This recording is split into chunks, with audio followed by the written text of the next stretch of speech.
out. Take this one out. How long are these freaking screws? Alright, these trays, see, these are garbage. I cleaned out my old ones, my old lifter trays. These are the old ones right here. What I'm going to do is take out one by one, put it back in the oil, let it clean, and grab my magnet. See if I can get this out. There we go. Drop it in the oil. Drop it in the oil. Drop it in the oil. Using my fingers to clean out these bores. Drop that in the oil. Got my oil tray over here. So I'm gonna grab my lifter, the one with the bleeder. I'm gonna point that towards the inside. So I got my lifter. And there we are. So there we have that bleeder hole towards the inside. I'll grab the next one, point it towards the inside as well. So here we are. See, one side don't have it, the other side does. Let me move this thing this way. Move this bucket. There we go. So we go.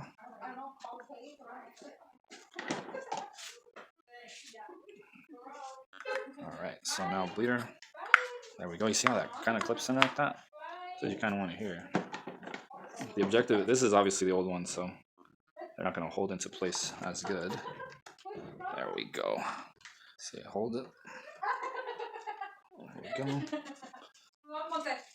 Alright, time to put these in.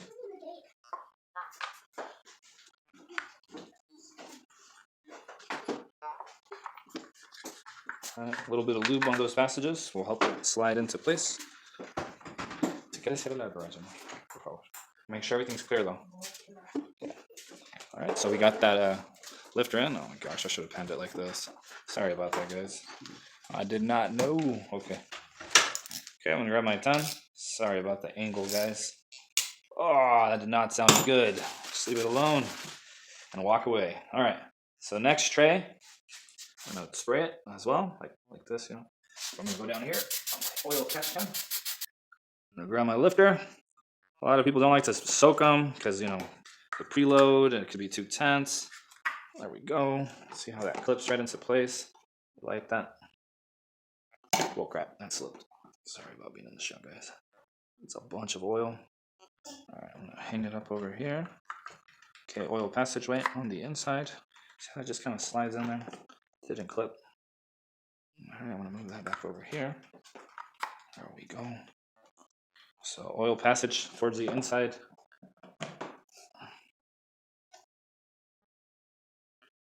Again, oil passage to the inside. So oil galleys are to the inside. And with my oily hand, I'm just gonna lube up those bores. Just reaching in there with my fingers. And then line these suckers up. It slides right into place. See? Very easy. Those other trays, the lifters were slipping right out of it. Not good. So that's bad for business. That's the last time I buy from that company.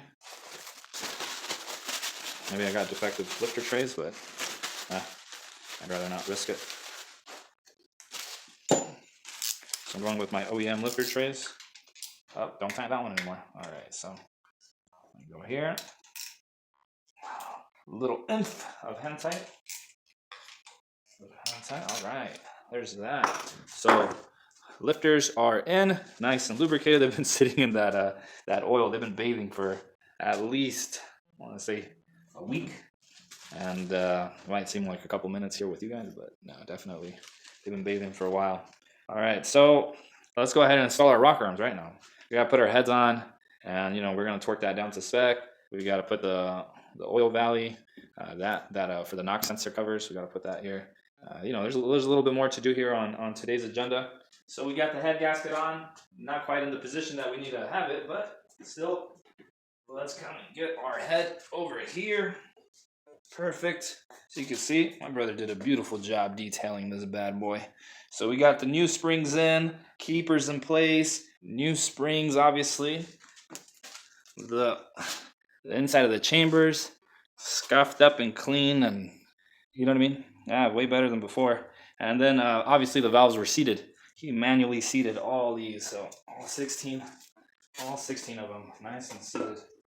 Alright, so let's go ahead and mount this up. You have a dowel pin, just match it up. This back corner has a dowel pin, just to hold it into place, like so. And we're going to use one of these, the medium ones, since it goes on the very edge. See if I can get it to just to catch. And then one of these little shorty guys, these go way up here. Let's see if I can get that.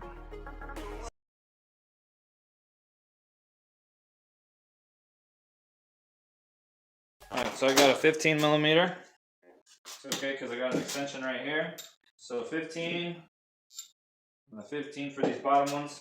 The bottom ones are usually pretty dirty because they're exposed. My inside ones are right here. And then these outside ones, this is what they look like. So these ones go on the very edges, all right? Big time. So I'm gonna push those out to the outside. I'm gonna grab my center ones.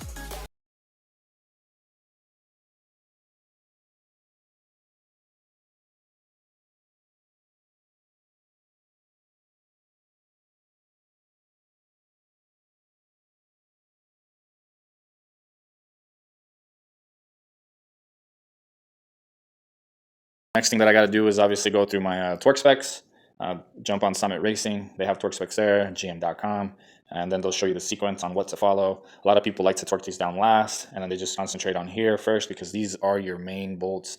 Obviously from the center, work your way out, and then the top ones, they're very thin 10 millimeter bolts. So those I think take like 22 foot-pounds, 20 to 22 foot-pounds. Obviously the first pass, I would be 22 foot-pounds, 20 to 22 foot-pounds, and then from there it's degrees. So you have to degree it from there. I'm going to take care of the torque sequence here. And like I said, jump on summit.com and yeah, they should have some spec sheets there for you.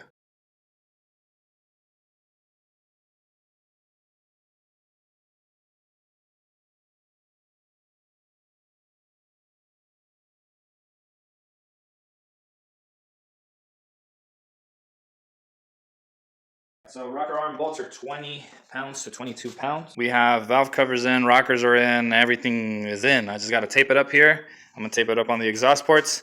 And I'm going to give it a one last little paint job here because I really don't like this red, how it's looking. So I'm going to take a little different approach right now. I'll be right back with that final product and how it'll look like. We have the engine completely put together, cams in, all that fun stuff is in. I just need to do that rear main seal as told, but for the most part, everything's torqued down, everything's good to go.